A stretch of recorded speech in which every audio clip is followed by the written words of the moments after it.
Itu kalau di Jawa ditanya agamanya, dia juga tidak akan pernah bicara agama apa. Agama kejawen itu, tapi kan tidak Islami. Tapi praktek-praktek syariat ada dalam bentuk-bentuk mungkin mereka sudah susah menelusuri tentang syariat keagamaannya. Di Baduy sudah terkunci dengan kawalu. Tapi hakikatnya ageman ke anjeunna kudu bisa tapak di sarira, tapak di negara, jadi sistem ayeuna di negara Indonesia, dan tapak di buana. Itu ke alam semesta, kada harmoni, ulah ngaruksak, ulah naon itu. Begitu kerasnya, begitu perhatiannya terhadap ya tempat-tempat peribadahan, bukan hanya tempat peribadahan Sunda asli, semua agama. Karena pada saat itu pun pasti sudah ada tempat ibadah Islam, karena salah satu putra ya Sri Baduga adalah Pangeran Walang Sungsang, itu sudah muslim. Sacunduk kaluhur agung mentas ing di Cisanggarung, sadatang katungtung Sunda mentas di Cipamali, datang ke alas Jawa kungai geus kaideran lurah lirih Majapahit, palataran alas Demak.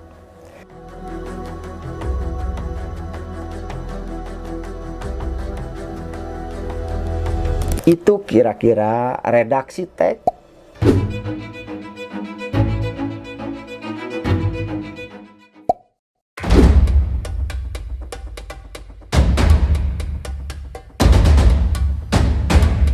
Kepercayaan masyarakat Sunda, di mana sebutan Sunda yang dimaksud ini adalah merupakan sebutan penduduk dari Sunda Besar dan Sunda Kecil yang saat ini disebut sebagai Nusantara. Dalam perkembangannya, terjadi penyimpangan oleh beberapa golongan masyarakat yang kurang memahami esensi dari ageman tersebut, sampai kemudian dikategorikan sebagai bentuk animisme dan dinamisme. Pertanyaannya, bagaimana apabila tidak semua dari isme-isme tersebut hanyalah merupakan tafsir paling rendah yang dipahami oleh masyarakat awam, atau bahkan oleh orang asing yang tidak banyak berinteraksi dengan kesundaan asli, dan telah salah mengartikan akan ajaran ageman Sunda yang sebenarnya, yaitu agama Hyang, yang ternyata hanya menyembah satu Tuhan. Narasumber kali ini adalah Bapak Undang Darsa, seorang filolog dari Universitas Padjadjaran Bandung, yang akan membacakan dan menjelaskan isi naskah Sunda yang menuliskan tentang keagamaan, termasuk saat pada zaman Prabu Siliwangi. Seperti apa agama Hyang yang dimaksud dan penjelasannya? Bagi kamu yang tertarik, silakan simak vlog berikut.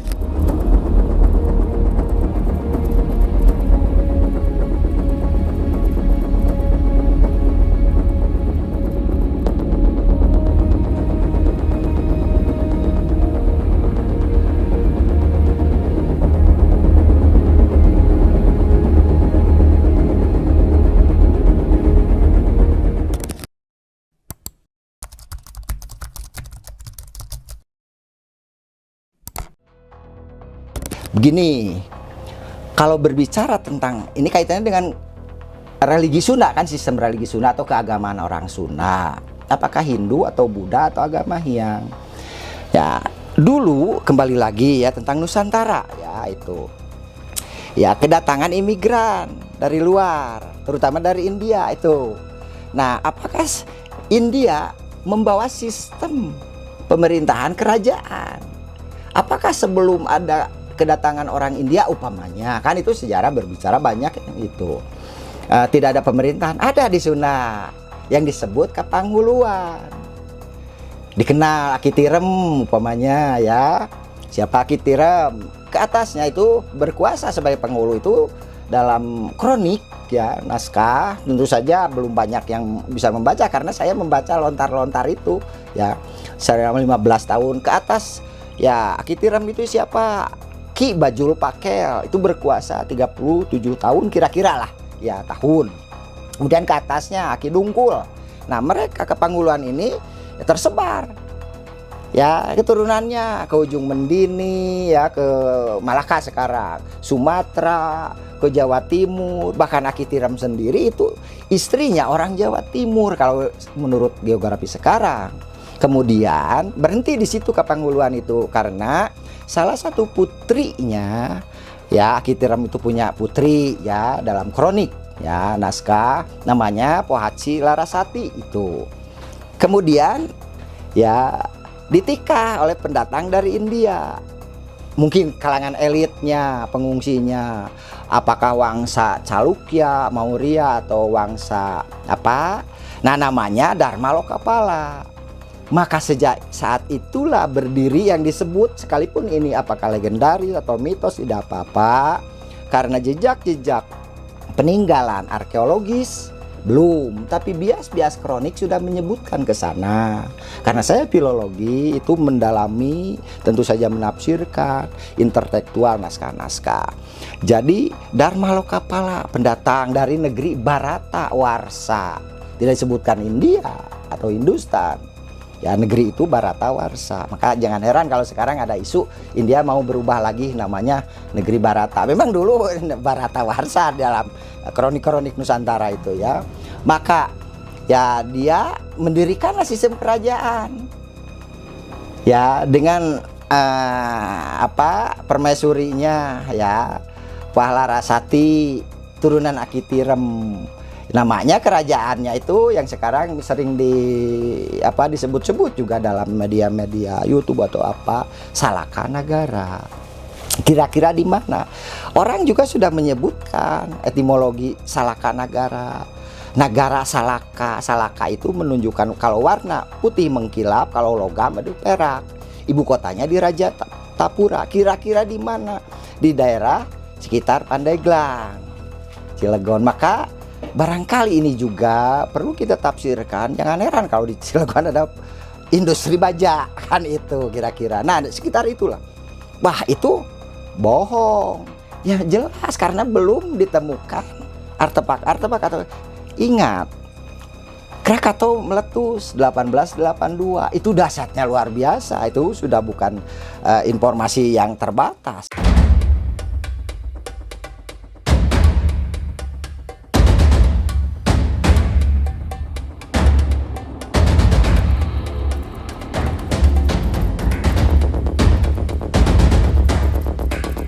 Makanya sekarang sudah mulai muncul arca-arca yang agak susah diidentifikasi apakah Hindu Buddha atau apa, nggak apa-apa. Tapi kembali lagi tentang keagamaan Sunda sebelum kedatangan dari India.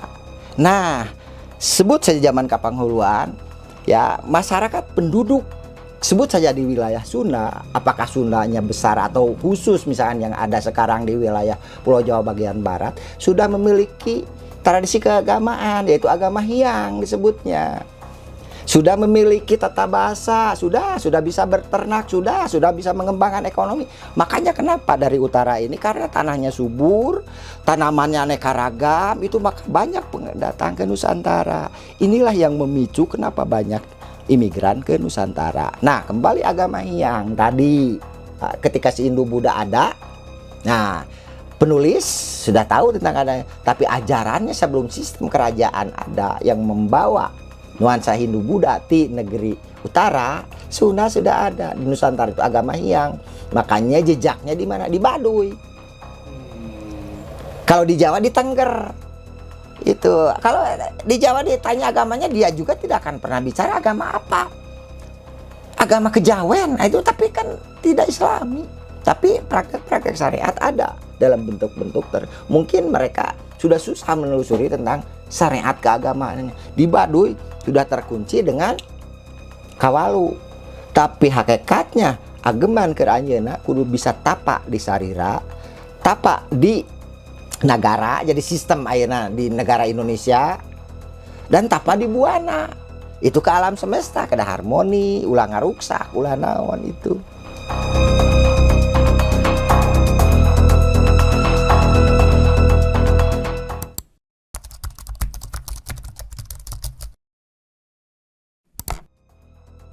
Ya, kalau berbicara tentang naskah-naskah yang bisa memberikan gambaran tentang atau menguatkan bahwa Sunda itu punya tradisi keagamaan khas, nah sering-sering orang mengacu atau kepada salah satu naskah Sunda kuno yang disebut Sang Hyang Siksa Kandang Karesian. Nah, ini ada kata Sang Hyang, ya Sang Hyang. Nah, ini perlu disampaikan istilah Sunda kuno. Ya, ada sang itu kata sandang sebutan untuk tokoh-tokoh penting. Nah, kalau hyang itu kata mandiri, yaitu holik namanya. Kan kalau di Islam itu kul huwallahu ahad, Allah lah sebat umumnya. Nah, di Sunda itu hyang, hua gitu. Ada ketika sang hyang harus ditulis satu, itu kata sandang untuk menyebut sebuah tempat atau benda apapun yang dianggap sakral atau suci, makanya disebut sang hyang. Nah, siksa kandang karesian, nah namanya siksa kandang karesian, itu naskah ya. Ini kembali, ini sebelum masuk itu, jadi perlu ya siksa kandang, karena siksa itu Sunda kuno itu bukan artinya siksa itu bukan di ini, tapi nasihat namanya, dengan kelembutan. Tapi sekarang disiksa itu menggunakan alat-alat, wah kamu disiksa mendapat siksa, bukan. Sunda itu alut, itu sama dengan carek ya, itu dicarek itu dengan lemah lembut. Jadi siksa kanda itu ya kisah sebuah narasi untuk ya hidup menjadi sebagai resi. Resi itu adalah orang yang bijak. Tadi yang menulisnya Sang Sadu Jati, nah itu termasuk resi. Jadi hal yang berkaitan dengan resi itu pasti memberikan nasihat spiritual juga tentang kenegaraan. Maka di Sunda, raja-raja Sunda biasanya ada ngaraja resi. Jadi setelah menjadi raja, kemudian dia menjadi resi. Tidak malah ambisi misalkan cewek-cewek lagi, tidak. Di Sunda umumnya ngaraja resi, itulah raja yang paling ideal.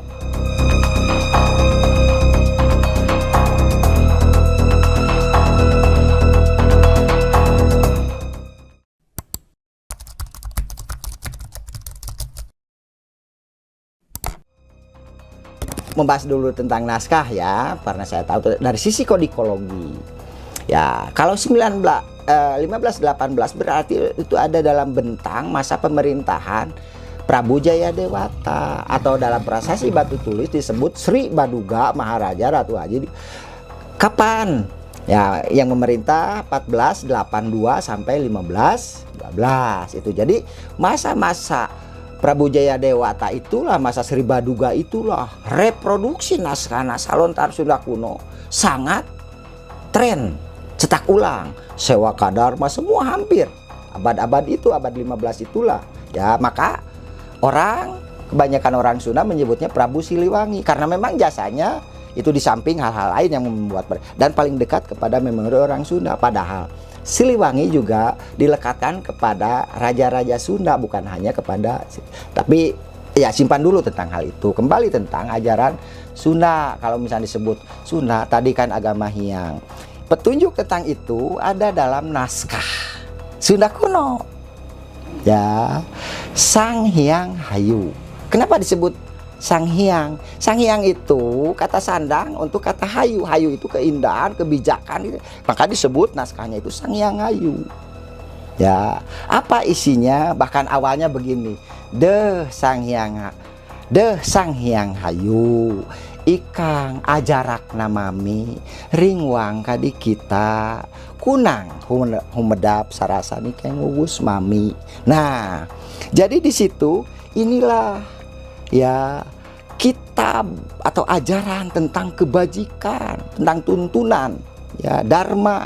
Kayak ada Sewaka Dharma kan itu ya hayua. Nah, jadi janganlah ragu apa yang diajarkan dan disampaikan dalam Sang Hyang Hayu. Contoh umpamanya ya, substansinya ya saya ingin bicarakan. Jadi bagaimana atau agama Siliwangi umpamanya atau apa, di mana kita kan masih meraba-raba. Kalau kita baca Sang Hyang Hayu, barangkali disitulah kenapa Sang Hyang Hayu mulai, kalau dalam kaitannya tentang kosmologi. Wajagat raya ini dibagi 3 lapis ya. Yang pertama yang disebut Sapta Patala. Ya, itu dunia bawah. Artinya 7 neraka. Ini dalam imajinasinya ya. Lalu Buhloka ya, adalah bumi tempat kita berpijak saat ini. Atau istilah lain Buhloka itu adalah Madya Pada. Ya, tempat yang di tengah. Yang di atas disebut Sapta Buana. Ini perlu jelas ya tentang konsepsi bagaimana atau pandangan-pandangan Sunda waktu itu yang menyatakan orang Sunda itu menganut agama Hyang ya. Nah, ini naskahnya. Saya akan bicarakan, saya ingat saya karena saya yang meneliti awal mula.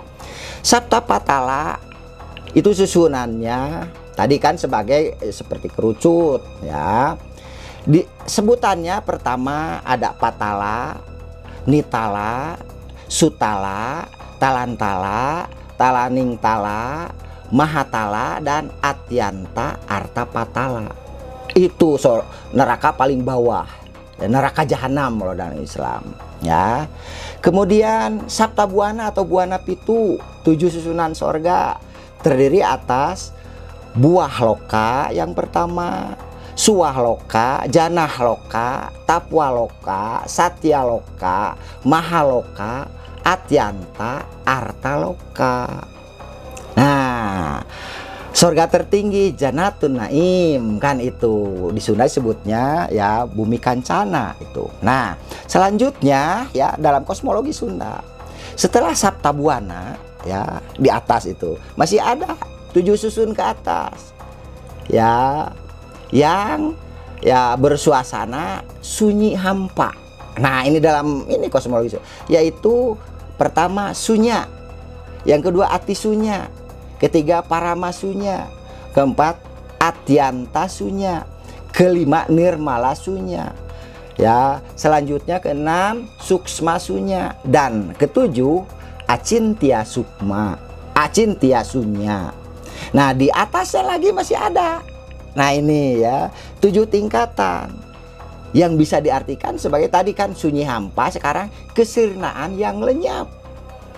Apa tingkatan setelah itu? Taya, Atitaya, Paramataya, Atyanta Taya, Nirmala Taya, Suksma Taya, dan Acintya Taya. Nah, itu ya, ini dari kehampaan. Kemudian di atas ya tempat tersebut masih ada ternyata ya, ini tempat yang dinamakan Abhyantara Taya, bagian terdalam kesirnaan. Ini ya, Abhyantara Taya artinya tidak dapat terjangkau oleh cahaya bintang, rembulan, matahari, pelangi ya, biang lala, kabut asap, awan, hujan, petir, halilintar, guru, guntur, meteor atau paramanu, partikel kecil atau atom, dan berbagai suara makhluk hidup, semua tidak akan sampai ke Abhyantara Taya.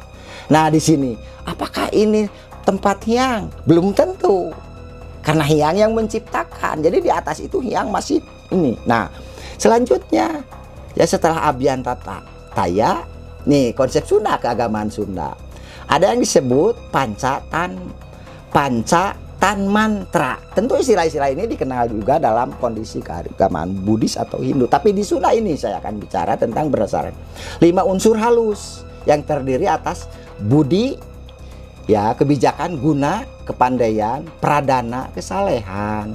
Nah, itu. Jadi setelah itu ada. Nah, di atas itu terdapat Sunyataya Nirmala, kesunyi senyapan abadi. Ya, dan berakhir pada Kanira Srayasan, yaitu kemahakuasaan atau kebebasan tertinggi, yaitu takdir. Nah, inilah tatanan kosmologi secara sistematis dalam naskah itu. Barangkali inilah yang menjadi pedoman nenek moyang Sunda yang selama ini sudah bias dan di Baduy sudah menjadi tutur yang tidak bisa dibicarakan kepada siapa saja, yang disebut agama Hyang, atau orang Baduy menyebutnya Sunda Wiwitan. Tidak apa-apa cek orang Baduy. Ya, tenan naon kami teu bohaknya ieu gitu. Sunda Wiwitan selam wiwitan pek bae gitu. Elok bae nya keur kami gitu. Nah, ini. Ya, selanjutnya ya, hal tersebut adalah salah satu tugas para mahaguru tadi kan, para resi, para wiku, ya, menjelaskan kepada para pencari ilmu pengetahuan. Nah, ini di samping harus terus berlomba-lomba dalam belajar dan beribadah demi mencapai kesempurnaan hidup, baik di sakala dunia nyata maupun di niskala akhirat gitu ya. Nah, Honda tidak menyebutkan sinkretisme, sama-sama menuju satu arah tapi jalannya beda, begitulah.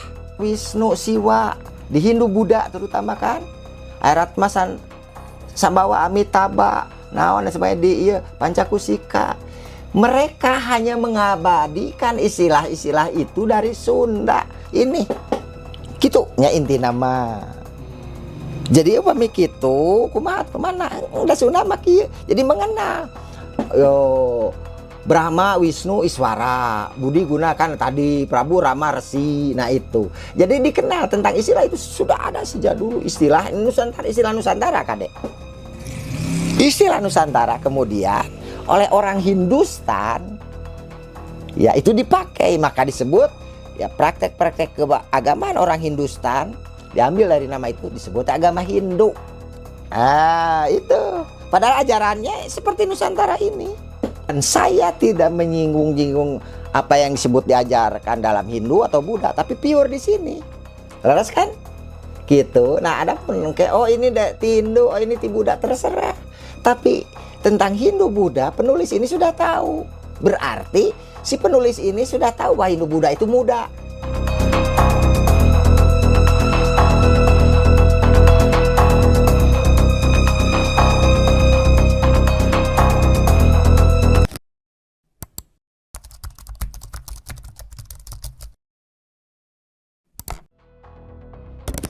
Naskah ini merupakan lontar Sunda kuno yang menceritakan awal mula turunnya manusia dari alam Mayapada atau surga. Salah satu teksnya bertuliskan Sri Ajniana dan Puah Aci Kembang pergi keluar dari surga menjelma turun ke dunia sambil menangis, terkenang akan kehidupan di surga. Jika diperhatikan atau kita baca terlihat mirip dengan penggambaran Nabi Adam dan Hawa ketika turun dari surga. Setiap bayi lahir di bangsa dan wilayah manapun ini terlahir menangis. Ini mengisyaratkan turun ke alam dunia itu disebut sebagai keeng atau gelisah tidak berobjek yang bernilai nol atau kosong. Maka hidup ini prinsipnya berjuang agar ludeng atau tangguh. Hal inilah yang dibiasakan dalam kisah Sri Ajniana atau kisah awal manusia turun ke bumi dari alam kesurgaan, sedih, gelisah, menderita, dan sebagainya. Apabila dilihat dari konsep filsafat barat tentang manusia, konsep Sunda sesuai dengan konsep John Locke, teori tabula rasa atau kertas putih bersih. Kehidupan alam lingkunganlah yang mempengaruhi. Namun berbeda dengan konsep Jean-Jacques Rousseau dengan teori pembawaan kodrat. Sifat manusia sudah dari turunan. Sementara William Stern mengambil teori konvergensi atau jalan tengah yang merupakan gabungan. Setelah menyimak tentang isi Sang Hyang Hayu, sekarang perlu ya saya kemukakan ya naskah Sri Ajnana.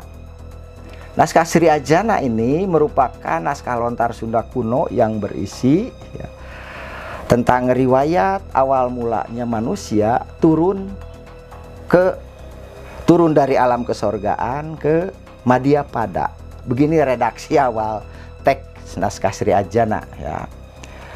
Sakit geuing ngareungeun, cicing hanteu dek matingtim, usma kuraga sarira, bengkeng upapen rasana, dosa anggeus kanyahoan, neureuy teuing gawe hala, hanteu burung katalaya, jakini teuing rasana, kasasar jadi manusia. Saur Sang Sri Ajnana, adiing ambet kadini mulah ceurik nangtung dinya dini dilahunan aing tuluy dirawu di pangku adiing Puah Aci Kembang sakit ceurik beuteung heula mungku mangka anggeus tineu adiing urang matingtim lamun diturut tinenging boh tak ngamasi dosa turun ka Madyapada. Saur Puah Aci Kembang lanceking Sang Sri Ajnana sakatingkah aing milu ulah aing ditinggalkeun sakalempang kundang aing, sorga papa dengan aing jeung kasih hamo kapalan, kaintar diri ti sorga turun ka Madya pada, sia lempang sumoreang teu heureum bae na Cimata waas dina alam kasorgaan. Itulah kutipan awal, sebagian awal ya, sekitar 50 baris ya. Narasi ini digubah dalam bentuk puisi ya, oktosilabis, yaitu puisi 8 kata-kata. Inilah barangkali sebuah naskah yang bisa menjadi renungan ya ketika manusia turun dari alam kesorgaan, yang dalam Islam itu ya adalah turunnya Adam dan Hawa. Nah, di sini ya di Sunda, dalam naskah Sunda kuno ada kisah yang nuansanya seperti itu, tetapi turunnya ya jelas di lokal Nusantara. Apakah manusia awal yang turun dari alam kesorgaan itu benar? Ya, turun di sebuah tempat yang jumlah lamanya waktu siang dan malam seimbang. Barangkali ini juga bisa menjadi bahan pemikiran. Disinilah ya Sunda ya sudah mencatat tentang itu.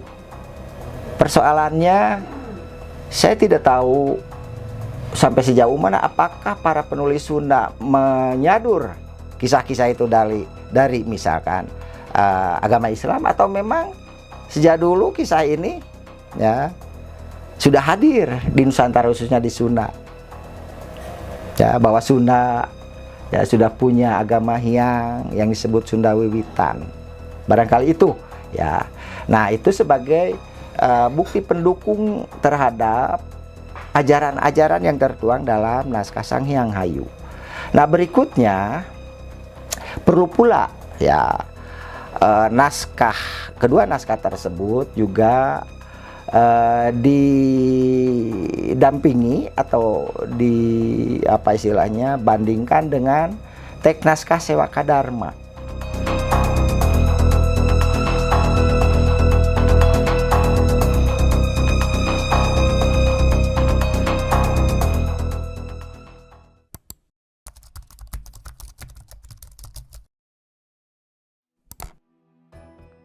Naskah Sewaka Dharma merupakan naskah Sunda kuno yang ditulis menggunakan bahasa dan aksara Sunda kuno. Berdasarkan terminologinya, Sewaka memiliki arti sebagai pengabdian. Maka Sewaka Dharma dapat diartikan sebagai pengabdian kepada Dharma. Sekarang naskah kuno ini disimpan di Museum Nasional Jakarta. Naskah ini memiliki 74 halaman, namun hanya 67 halaman yang memiliki tulisan. Naskah ini memiliki nilai moral yang diajarkan kepada masyarakat pada masa itu. Nilai moral ini menjelaskan bagaimana hidup manusia sebagai pribadi, hubungan manusia dengan manusia lainnya, hubungan manusia dengan alam, hubungan manusia dengan Tuhan, kehidupan manusia dalam mengejar kehidupan duniawi dan mengejar kemajuan lahiriah, serta kepuasan batiniah. Akan saya bacakan ya redaksi teks naskah Sewaka Dharma. Kebetulan ini sebuah ya naskah yang salah satunya menjadi bahan kajian saya untuk disertasi. Begini ya redaksinya. Ini kawih panyaraman, pikawiheun ubar keung, ngarana pangwereg Dharma ngawangun rasa sorangan. Nihan pitutur rahayu awakaneun sang sisya nuhuning Sewaka Dharma.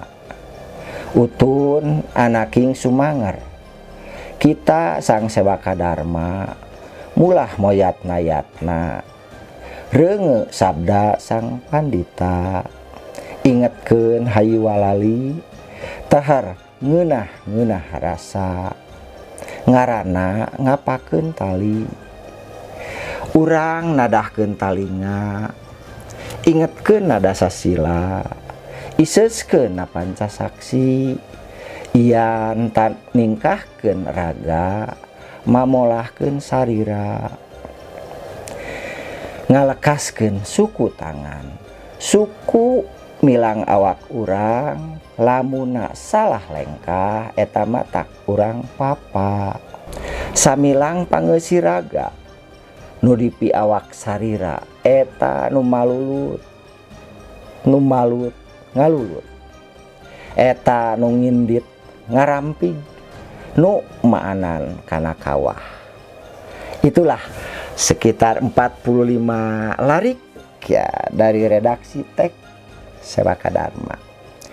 Jadi Sewaka Dharma ini sesungguhnya judul yang eksplisit atau yang tertera dalam naskah ini kawih panyaraman, dan kawih panyaraman ini bisa diartikan sebagai senandung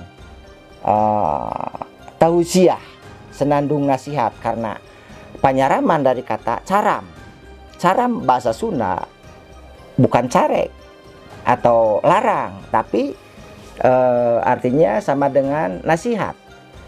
Sama caram itu sama dengan artinya siksa, Sunda kuno itu. Siksa itu nasihat juga.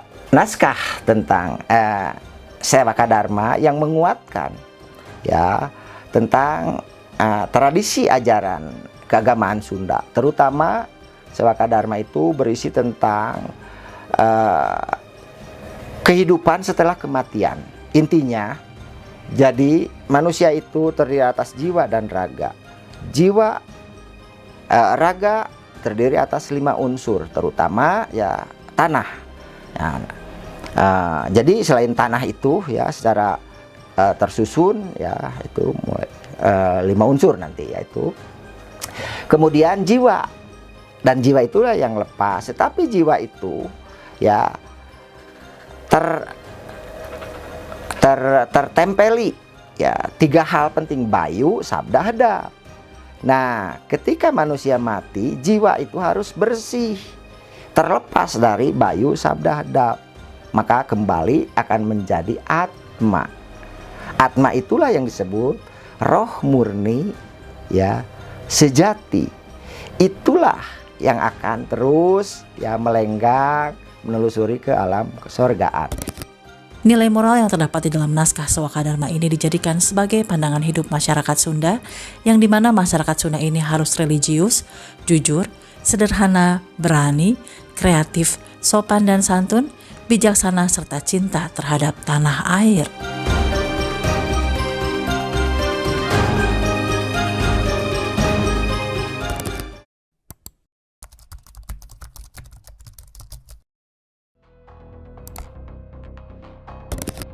Piagam Kebantenan berisi peraturan berkaitan dengan pentingnya perlindungan dan pelestarian terhadap lokasi atau tempat khusus yang dikeluarkan oleh Prabu Jayadewata dengan nama penobatan Sri Baduga Maharaja alias Prabu Siliwangi III yang memerintah di Pakuan Pajajaran pada era 1482 sampai 1521 Masehi.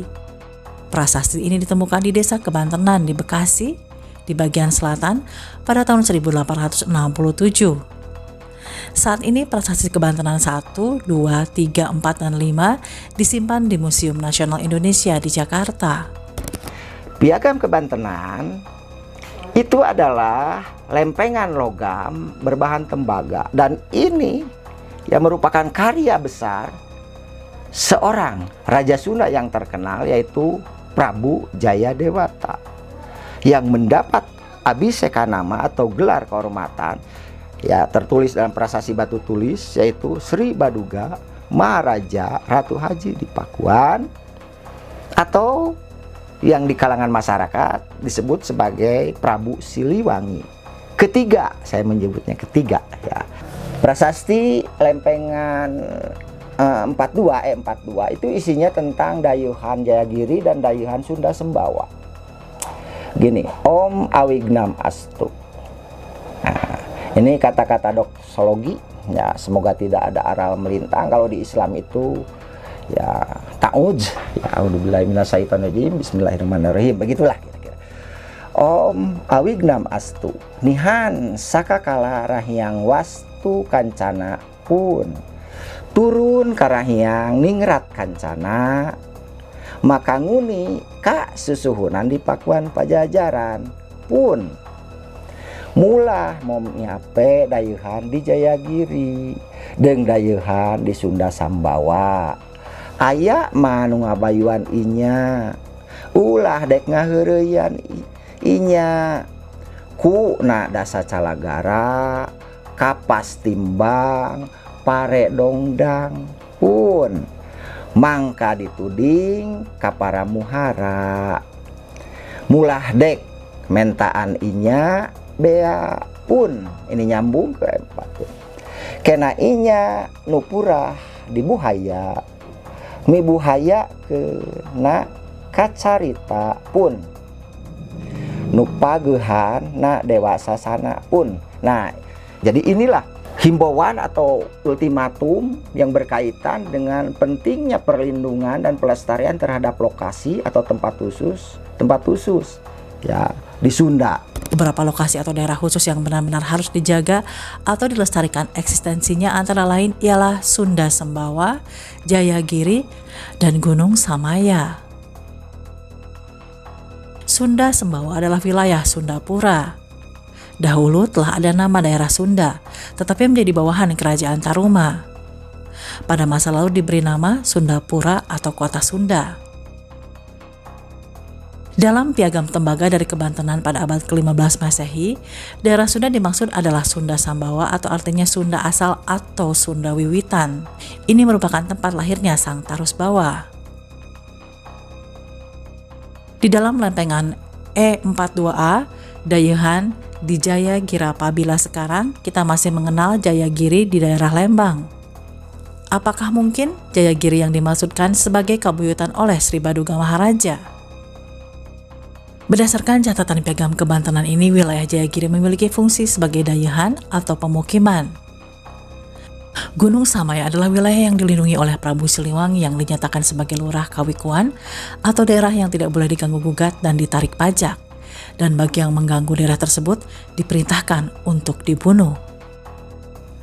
Berdasarkan catatan Piagam Kebantenan ini, wilayah Gunung Samaya memiliki fungsi sebagai lemah Dewa Sasana atau tempat suci keagamaan di Kerajaan Sunda. Dapat diartikan sebagai tempat persemayaman dewa. Selanjutnya ya redaksi E43. Ini berkaitan dengan lemah Dewa Sasana dan Sunda Sembawa juga. Pun ini piteket Sri Baduga Maharaja Ratu Haji di Pakuan Sri Sang Ratu Dewata nu dipiteketan na lemah Dewa Sasana di Sunda Sembawa. Mulah waya nu ngaheureuyan tebeh timur hanggat ka Sanghyang Salila, di tebeh barat hanggat ruseb ka Munjul, ka Bakekeng, Cihonje, ka Muara Cimuncang. Pun ti kidul hanggat ka Leuweung Comon. Mulah mo mihape inya nak Dewa Sasana sanggar kami ratu. Saparah jalan kagirangkeun lemah larangan pigeusaneun ya para pun ulah dek waya nu keudeu dibeunangi ngagurat na aing heman diwiku pun. Nah, ini aturan-aturan yang langsung dikeluarkan dan ditulis oleh Sri Baduga Raja. Prasasti atau piagam ada dua jenis sesungguhnya. Ada yang disebut sakakala, ada yang disebut piteket. Kalau sakakala itu ya berita tentang tahun berdirinya atau apa. Kalau piteket itu aturan. Ya, aturan bukan hanya amanat, lebih dari amanat, aturan. Seperti prasasti Asana Gede itu umumnya piteket dari Prabu Niskalawastu Kancana. Nah, selanjutnya ini piteket nuseba di Pajajaran, miteketan nakabuyutan di Sunda Sambawa. Aya mah nu ngabayuan, mulah aya nu nyekapan, mulah nu munah-munah inya, nu ngaheureuyan, lamun aya nu keudeu paambah nalurah Sunda Sambawa ku ngaing dititah di paehan kena eta lurah Kawikuan. Begitu kerasnya, begitu perhatiannya terhadap ya tempat-tempat peribadahan, bukan hanya tempat peribadahan Sunda asli, semua agama. Karena pada saat itu pun pasti sudah ada tempat ibadah Islam, karena salah satu putra ya Sri Baduga adalah Pangeran Walang Sungsang, itu sudah Muslim. Jadi salah satu yang dipentingkan oleh Sri Baduga atau Prabu Jayadewata ya selain Baduga visioner juga sangat mementingkan tempat ibadah, toleransinya. Yang kedua, memelihara sungai. Itu jasa-jasa besar beliau. Nah, selanjutnya E45. Begini ya bunyinya. Itu temanya tentang lemah Dewasa Sana dan Gunung Samaya. Pun ini piteket Sri Baduga Maharaja Ratu Haji di Pakuan Sri Sang Ratu Dewata. Nu dipiteketan nah lemah Dewasa Sana di Gunung Samaya sugan aya nudek ngaheurian inya ku palulurahan mulah aya nu ngaheurian inya ti timur hanggat Ciupi, ti barat hanggat Cilebu, ti kidul hanggat Jalan Gede pun mulah aya nu ngaheurian inya ku na dasa Calagara upeti panggeus reuma ulah aya nu mentaan kena sanggar kami Ratu Pura mibuhayakeun na karatu pun nu ngawakana Dewa Sasana pun. Jadi lokasi-lokasi tersebut ada yang disebut batas-batas wilayahnya ya Sunda Sembawa atau yang lainnya. Jadi 3 lokasi yang utama yang diinstruksikan supaya dijaga. Pertama Sunda Sambawa, karena awal berdirinya Sunda itu mungkin ya. Itulah barangkali kenapa penting ya Piagam Kebantenan itu disinggung dalam situasi gambaran kehidupan keagamaan di Sunda. Karena tidak hanya ya istilahnya di mana dibacakannya, di mana tempatnya. Sifat keagamaan Sunda itu monoteis transendental. Ini tidak imanensi. Makanya dalam tradisi keagamaan Sunda tidak dikenal dengan reinkarnasi.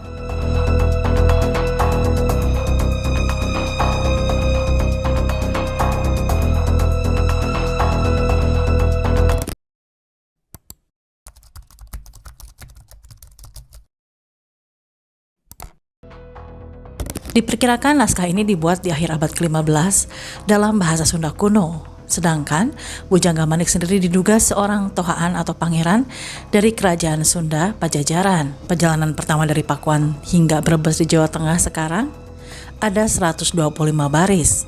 Sedangkan perjalanan kedua dari Pakuan hingga ke Jawa Timur dan Bali ada 550 baris. Jadi total ada 675 baris dalam naskah tersebut. Jumlah baris seluruhnya adalah 1641. Ini pun masih dianggap tidak lengkap. Penyebutan nama-nama tempat dalam naskah Bujangga Manik sangat membantu dalam memetakan kondisi Pulau Jawa saat perjalanan atau saat naskah ini dibuat. Kenapa perlu? Karena Bujangga Manik sesungguhnya ya kalau dilihat dalam konteks sejarah Sunda memang masih samar-samar bias, tetapi dilihat dari karyanya, dia adalah seorang putra raja namanya Prabu Jaka Pakuan. Nah, tentu saja dia punya akses dalam aktivitas berpolitik, tetapi dia tidak suka, kurang suka, bahkan menggambarkan kekecewaannya dalam catatannya itu sendiri karena sesungguhnya dia itu masih samar, ya yatim.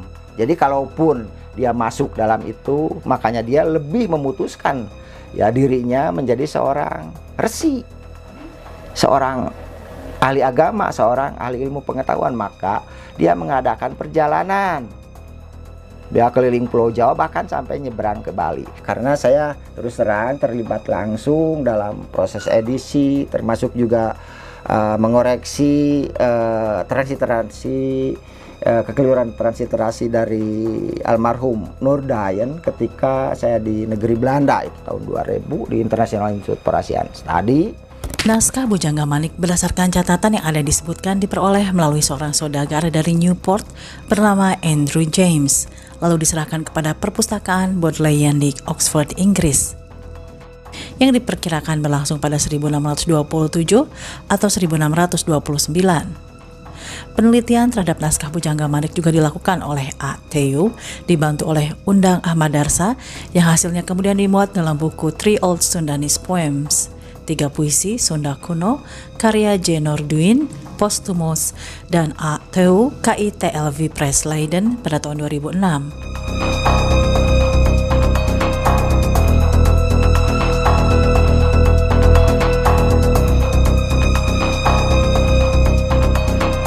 Naskah tersebut kemudian pada Juni 2009 diterjemahkan dalam bahasa Indonesia oleh H.W. Setiawan, Tin Wartini, dan Undang Ahmad Darsa dalam judul 3 Pesona Sunda Kuno yang diterbitkan di Jakarta oleh PT Dunia Pustaka Jaya. Naskah ini menarik karena di dalamnya menyajikan sebentuk catatan perjalanan yang berisi data geografis. Dalam tulisannya, Bujangga Manik's Journey Through Java, Topographical Data from an Old Sundanese Source, atau Perjalanan Bujangga Manik Menyusuri Jawa, Data Topografis dari Sumber Sunda Kuno. Norduin mencatat setidaknya ada 450 nama tempat, termasuk nama gunung dan sungai. Redaksi awalnya tentu saja harus saya bacakan, perlu saya bacakan. Saundur aing ti umbul, sadiri ti pakancilan, sadatang ka windu cinta, cunduk aing ka manguntur, ngalalar ka pancawara, ngahusir kalebuh ageng, na lempang sacendung kaen.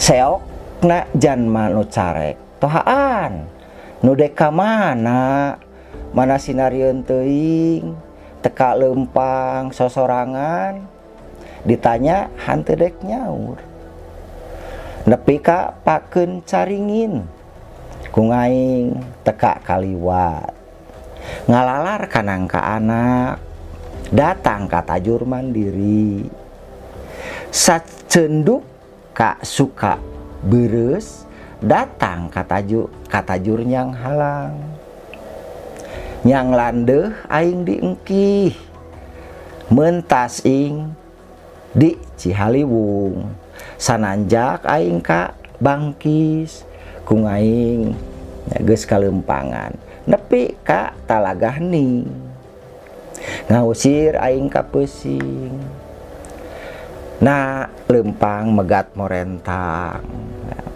mentas aing di Cilingga, sanepi ka Putih Birit, panjang tanjakan ditedak, kung aing di Peding-peding, sadatang aing ka Puncak, deuk dina mungkal datar, teuheur ngahihidan awak, teuheur sia nenjo gunung, itu tak bukit ageng, hulu wano napakuan, sadiri aing tiinya datang ke alas eronan, nepi aing ka Cinangsi, mentas aing di Citarum, kung aing geus kalempangan, mentas di Ciput Nagara, lurah medang kahiangan, ngalalar ka Tompo Omas, nah, mentas aing di Cimanuk, ngalalar ka Pada Beunghar, mentas di Cijeruk Manis, ngalalar aing ka Conam, ka Tukang Bukit Careme, ya. Sacunduk kaluhur agung, mentas ing di Cisanggarung, sadatang ka Tungtung Sunda, mentas di Cipamali, datang ke alas Jawa, kung aing geus kaideran, lurah lirih Majapahit, palataran alas Demak.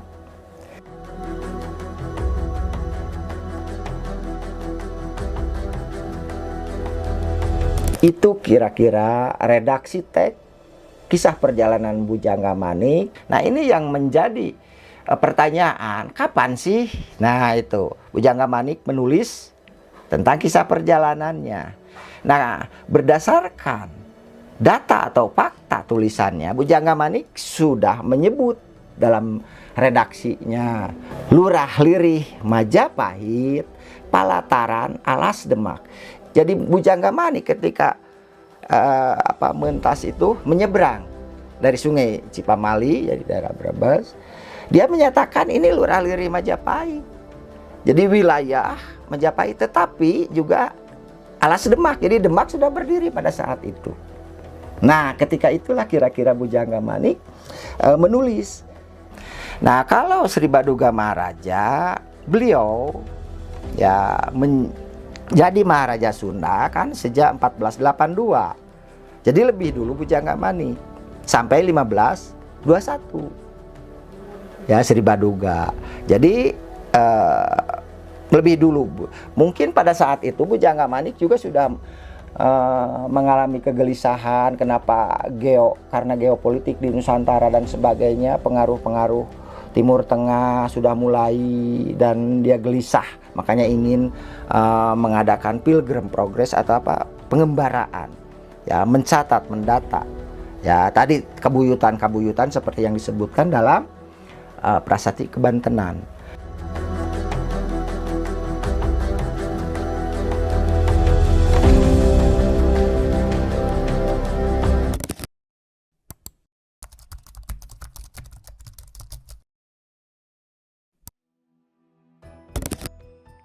Dalam buku Dr. Lutfi Yonri M. Hum dengan judul Situs Gunung Padang, Kebudayaan Manusia dan Lingkungan, menuliskan Bujangga Manik diduga mengunjungi Gunung Padang.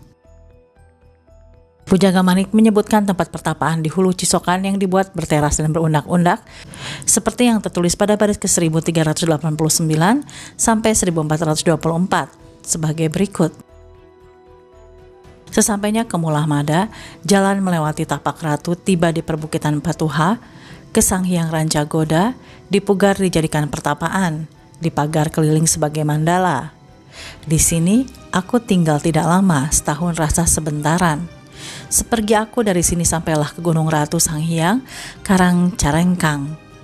Itulah hulu Sungai Cisokan, kaki bukit Gunung Patuha.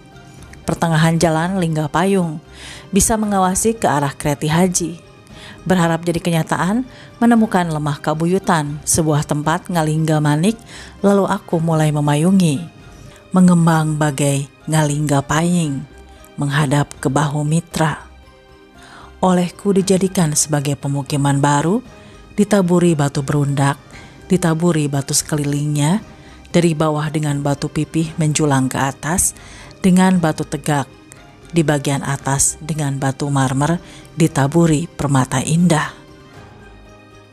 Bila dicermati, isi naskah dari perjalanan Bujangga Manik tersebut tidak ditemukan kata Gunung Padang.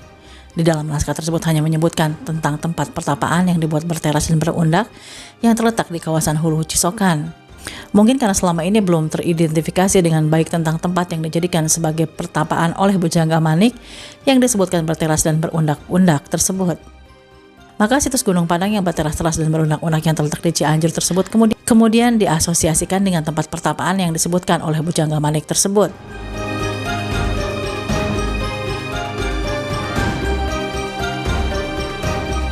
Selain menggambarkan toponimi Jawa, naskah ini juga menjelaskan bagaimana kehidupan sosial masyarakat pada saat itu. Misalnya ketika kapal yang ditumpangi Bujangga Manik hendak bersandar di Pelabuhan Muara. Ada upacara pemukulan gong dan tembakan senapan. Naskah ini tidak hanya menyebut toponimi Jawa, tetapi juga berisi pesan moral dan spiritual. Sesuatu yang menjadi ciri utama dari naskah kuno Nusantara. Kekuatan spiritual ini tercermin dalam untaian bait berikut. Mencari tempat untuk pakuburan, mencari telaga untuk tenggelam, tempat untuk kematianku, tempat untuk meninggalkan badan.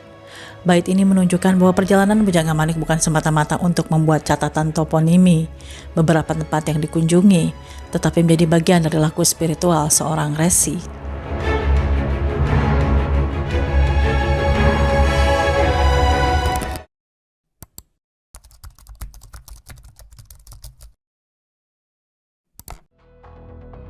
Sementara situs Kabuyutan Ciburuy Garut dapat dikategorikan sebagai mandala. Ini merupakan sebuah lembaga pendidikan formal atau skriptorium ilmu pengetahuan pada masa sistem kerajaan di Sunda. Pada mulanya merupakan suatu tempat berkumpulnya para cendekiawan dan pelajar untuk berbagi ilmu pengetahuan dan kebijaksanaan pada kejayaan zaman pemerintahan Sunda.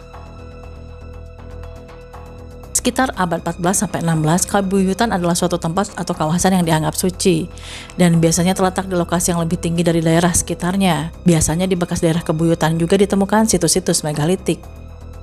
Naskah-naskah lontar yang merupakan manuskrip pra-Islam leluhur Sunda tersimpan di Skriptorium Kabuyutan Ciburuy, yaitu di Kampung Ciburuy, Garut.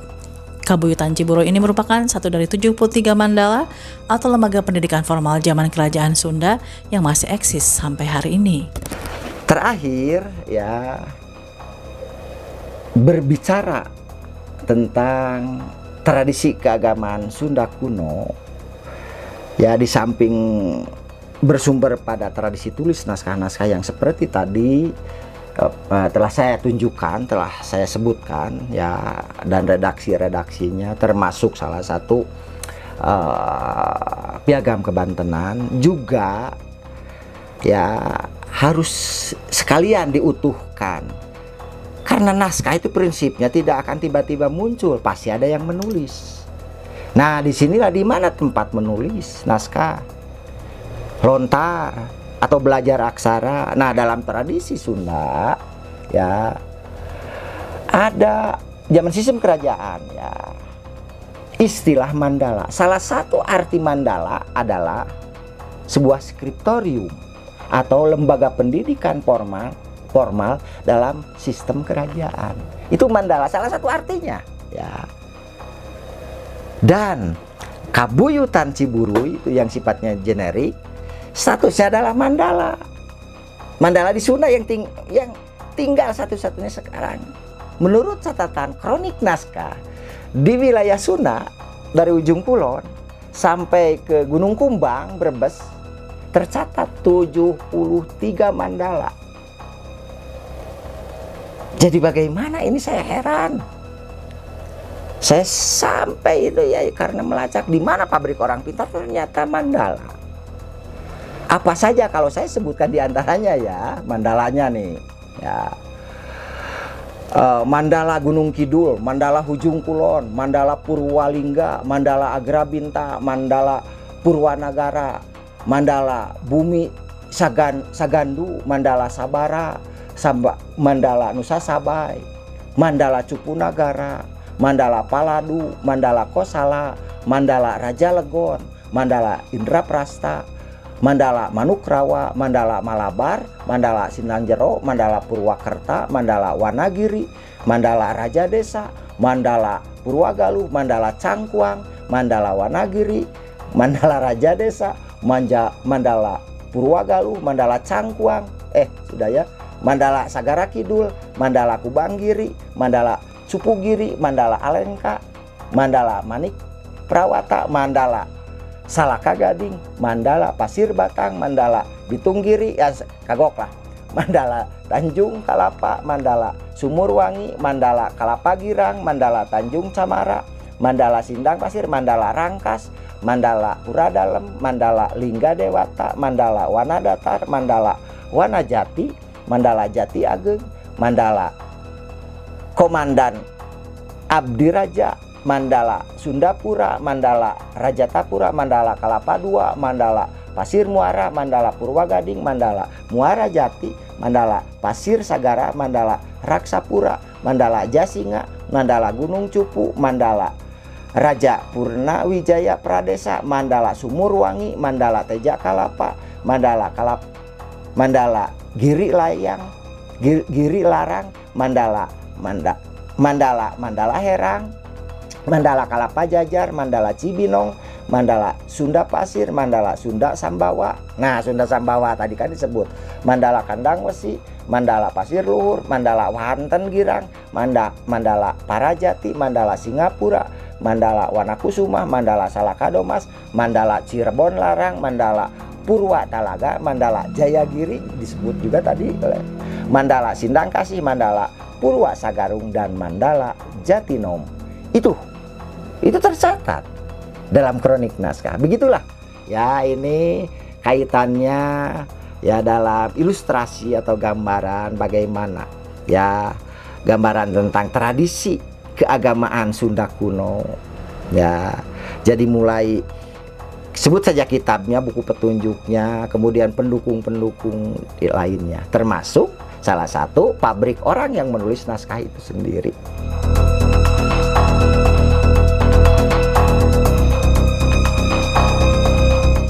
Kesimpulan menurut Pak Undang mengutip dari Honda, sinkretisme Hindu-Buddha pada agama Sunda kuno atau agama Hyang pada masyarakat Jawa Barat yang dikenal sebagai wiwitan tidaklah terjadi, namun merupakan sebuah bentuk koalisi dengan esensi untuk mencapai tujuan yang sama. Sunda Wiwitan adalah bagian penting dari warisan budaya dan agama di tanah Sunda. Meskipun menghadapi tantangan dan kontroversi, ajaran ini tetap hidup dan memainkan peran dalam membentuk identitas masyarakat suku Sunda. Banyak pelajaran-pelajaran berharga yang bisa kita petik di dalamnya. Namun disayangkan keberadaan masyarakat adat bahkan sering disalahartikan sebagai masyarakat penganut animisme. Padahal agama Sunda khususnya yang ada pada masyarakat adat Baduy Banten merupakan ajaran yang sama-sama menyembah Tuhan Yang Maha Esa yang dikenal sebagai Hyang Tunggal, sebagai Tuhan yang satu, dan juga mengimani salah satu nabi yaitu Adam sebagai Rasul. Bukankah ini adalah sebutan bagi agama Samawi? Orang Baduy ini kan keturunan dari Nabi Adam, tapi Adamnya Adam Tunggal gitu ya, kalau menurut tutur wilayat gitu ya. Terdirinya ini bisa disebut dari suku Sunda pertama, Sunda Buhun. Kalau hitungan Masehi sekarang kan udah 2022. Kalau kami ya udah 3.000 tahun. Dengan menghormati keberagaman agama di Indonesia, termasuk Sunda Wiwitan, mencerminkan kaya dan kompleksnya sejarah bangsa ini. Ajaran-ajaran leluhur dengan kitab suci dan filosofi hidupnya menjadi penanda yang kuat dari kekayaan spiritual dan kultural suku Sunda. Jadi akang-akang dan tete-tete jangan lupa follow, subscribe ke akun Angelic Baolina untuk tahu wisata seputar dan budaya Indonesia. Hatur nuhun atas nonton, dadah.